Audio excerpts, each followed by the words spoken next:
And we're back with the Screen Team. I'm being joined by Sabrina for this next review. And for those of you who don't know, I'm a movie lover. I love going to movies. Ever since I was a young kid, I love going to the theater. I love the theater experience. I love seeing the movies on the big screen, whether it be animation, drama, it doesn't matter to me. I love going to the theaters, getting a bag of popcorn, an ice cold soda, and just getting immersed into a world that's not my own. Now, with that fact that I'm throwing your way, you would think because I love movies so much that people who love and care about me would take me to see these movies. Well, that's not always the case.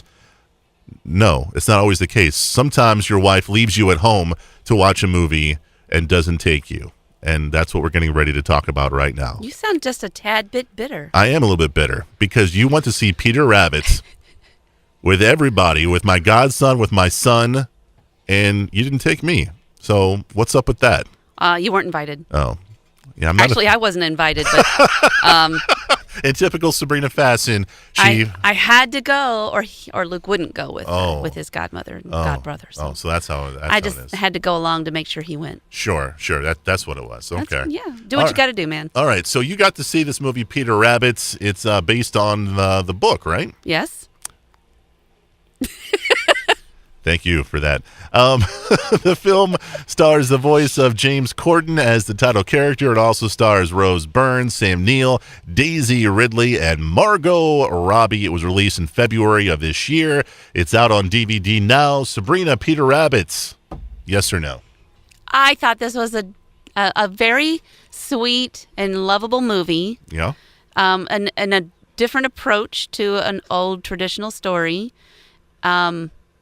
It sort of comes in the back door of the story. You get introduced to all of the characters, mm-hmm. and it's one of those rare occasions where they're animation characters interacting with live characters. Oh, that can be kind of tricky sometimes. That's very tricky, yes. Sure. We've seen that fail with likes of Woody Woodpecker and things. But this, very, very well done really? As far as that goes. The characters I thought were so adorable. I liked James Corden as Peter Rabbit, and I don't think I ever would have been, let's get him. We got to get him in here to do this. But once he started going, and I was like, he's just got the attitude that comes out in his voice. Mm-hmm. That is a Peter Rabbit because he's so defiant. He's so, let me talk about this for just a moment while chaos happens around him and, kind of oblivious, and it really plays well. This is my opinion. I don't know that everybody feels that way. Okay. But I did. I liked it, and I thought it was real easy to listen. All of the characters were very docile as far as their voices seemed to mix well with each other. Nothing stood out. Nothing went, ew, that irritates me.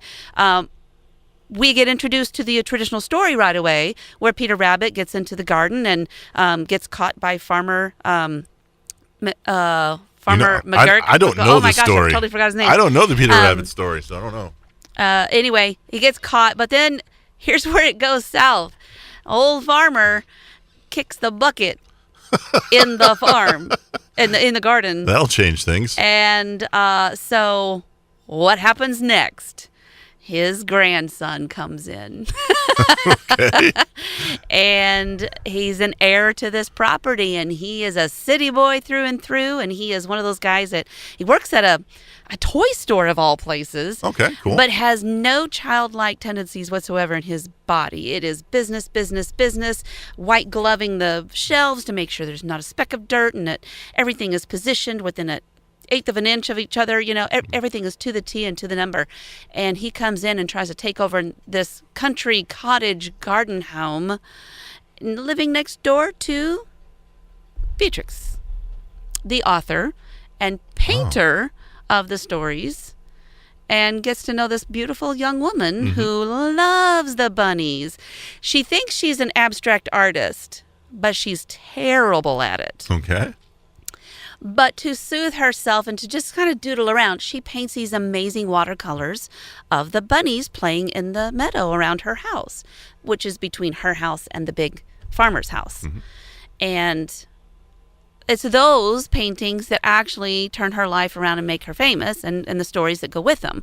But we see how that all came about. Right on. and how the grandson and the author artist, how their relationship is developed in the story. Interesting. Very, very interesting. And I'll tell you what, you've never met a bigger rascal than Peter Rabbit. So let me ask you, you saw this movie with a wide berth of different ages. You saw it with a 5-year-old, a teenager, and a 29-year-old. Yeah. How did each group enjoy the movie or didn't enjoy the movie? I think we all enjoyed it. There was laughter in the theater, which is always a good sign. A lot of kids.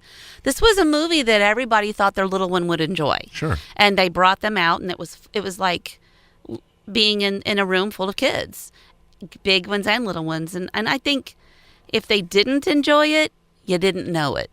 There wasn't anybody going, oh, come on, give me a break, or getting up and leaving except to go to the bathroom, something like that. But I think that's just once you let down all your expectations and just let the magic happen, everybody in that theater did the same thing. The little ones really, really help you enjoy something that you might think you're too grown up for.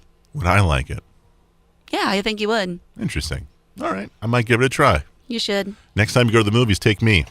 Yeah, I'll get on that. Movie's called Peter Rabbit, and as Sabrina says, definitely give it a go for either yourself, the little ones, or a mixture of both. Check it out today. Coming up, more reviews right here on the Screen Team.